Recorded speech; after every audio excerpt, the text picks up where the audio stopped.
Hi, I'm Warren Sprouse. This is the Bible Forum. We're here every Sunday night from 8 to 10 p.m. Eastern Standard Time. We do this for you. We look at life issues and we relate them back to the Bible. Tonight I wanted to share with you about a research study that was recently completed relative to American MegaChurches. And it is near and dear to my heart because if you're watching this, you can tell I'm old.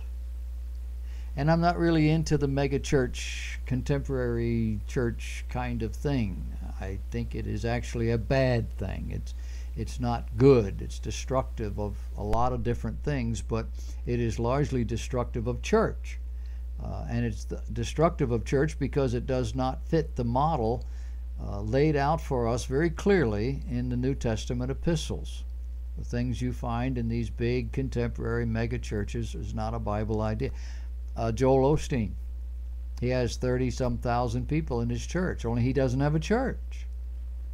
He has a basketball coliseum, and they meet there 4 or 5 times a week over the weekend so that he can talk to them for 25 minutes. That's not church. He's not a pastor. Try calling him at 2 o'clock in the morning when your mother just passed away and you need somebody to console you or to share the scriptures with you or to pray with you. Try that. He doesn't even know your name. And it doesn't take a 30,000. It happens with 300. You get over 300 people in your church, pastor doesn't know everybody. Oh, he may know who you are. And if he's really good, he might even know everybody's name. But he doesn't know you. So how does he tend that sheep, that all those sheep, that flock? How does he do that? You see? But here's the thing. I wasn't always old. There was a time when I was younger. And when I was younger, I tried stuff too. There were several things that I tried to do I thought would be better suited to the culture and to our situation. We did not wander outside the pages of the book, however, but we did play with it some. And that's what young people do. But here's the thing.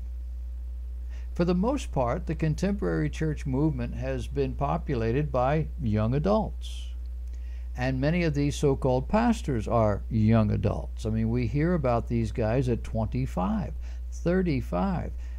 They come out of school, or in some cases, not school. In other cases, they went to school for I'm trying to think. One famous guy went to school for graphic arts or advertising or something like that, and he started a church. He had 5 churches in 5 years. He was all over. Oh, it was great, but he didn't know anything about theology. Well, the study has come out. Leadership Network and the Hartford Institute for Religion have done the research, and they have learned that when you're talking about the megachurches today, they are smaller, they are collecting more money, and they have less staff. The buildings themselves have fewer seats, but they're filling them more often. They take in more money, but the giving has declined. More than ever take communion weekly. Fewer of them ever partner with other churches. They have less conflict than the smaller churches, but they lose more staff and money when the flare-ups occur. This is the 5th national survey of America's largest Protestant churches, released by Leadership Network and Hartford Institute. It includes responses from more than 200 congregations with 1,800 plus attendees. I would suggest to you an 1,800 plus attendees is not a church. It's about 20 churches all coming together at one time. While the responses were self-reported and not independently verified, the survey gives a nuanced look at the state of megachurches said Scott Thuma, a survey co-author and professor of sociology at Hartford Seminary. He says in 2005, almost all, that is 96% of the people attending megachurches came every week. By 2015, that figure had dropped to 82%. Giving in 2005, the megachurches reported a median income of $4.6 million. In 2015, that number had grown slightly to 4.7. But that's actually a decline, according to the report, because the report indicates that had these churches kept pace during that 10-year period, they would currently be reporting a median income or donations of $6.5 million if they wanted to maintain the same giving level, factoring in inflation. The newer megachurches, those founded since 1990, tended to grow faster than the older churches, with an enormous average growth rate of 91% over 5 years, compared with a growth rate of 39% in churches founded before 1990. What they're looking at are some of the older megachurches that we all knew about back in the 60s, 70s, and 80s, as well as some of the older churches that became contemporary, as opposed to those who started out from scratch. Younger megachurches also had more people under 35 than did older churches, meaning the churches that were started further back. It was a difference between 23% that had people under 35 versus 16%. Unsurprisingly, those older churches tended to have more middle-aged worshipers, people between 35 and 49%, or between the ages of 35 and 49, than the newer churches did. Members of the older churches gave more per capita, $1,865 per person, than members of newer churches, which gave it a rate of $1,368. They had a higher rate of member involvement, 83% versus 79%, and had higher average weekend worship totals, 3,700 versus 3,300. Only about a third of the younger megachurch members are single, compared with 2/3 of the national population. Meanwhile, innovation, long associated with the megachurches, is on the decline. That's the one that impressed me. These guys are always saying, yeah, try new things. But the trying of new things is starting to wane. More than half the churches, 54%, strongly agreed that they were willing to meet new challenges in 2010, as opposed to 37% who said the same thing in 2015. Pastor performance seems to peak once they've been at a church for about 15 years. Only about 3/4 of the mega churches with a pastor in place more than 20 years said the church is spiritually vital. Nearly all mega churches, 91%, where the pastor has been in place for 15 to 19 years, claim to be spiritually vital and active. 3/4 said the church has a clear mission and vision, but those numbers start to drop as the pastor stays longer.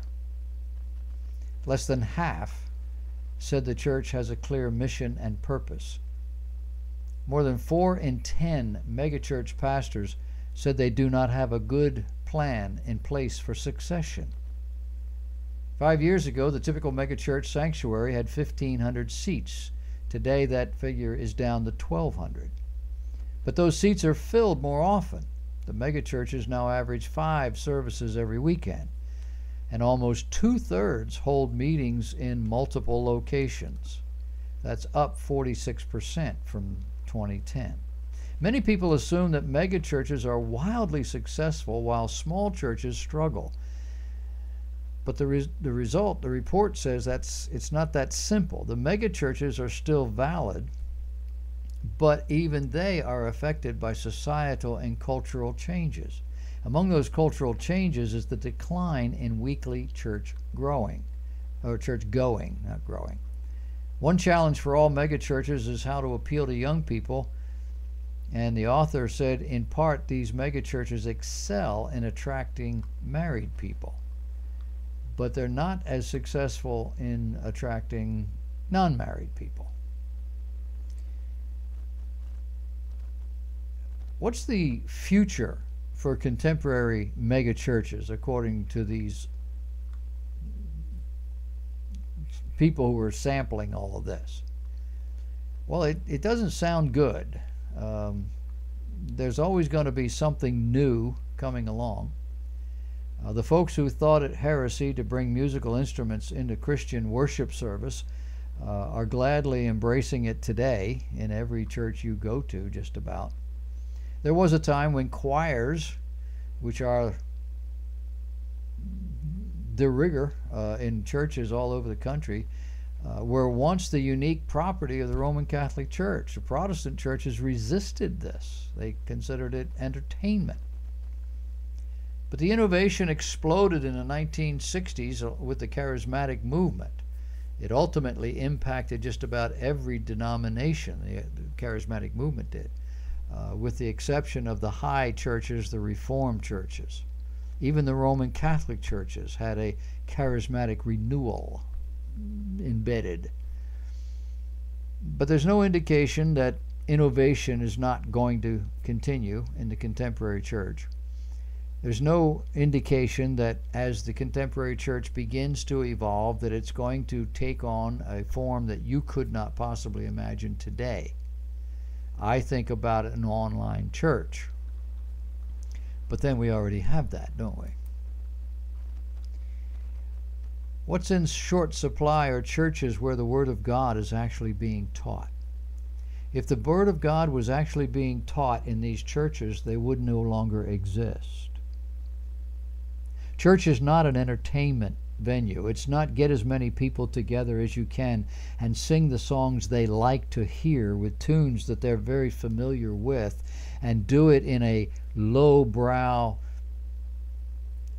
casual environment so as not to offend anybody, and to offer milquetoast kinds of teachings that, while they may be significant in terms of what they're communicating, are not the preaching of the Word of God. Groups calling themselves churches but are not involved with one another in terms of spiritual gifting or even in social interaction. You go to a church with 1,000 people in it, you only know the 20 people that are sitting around you.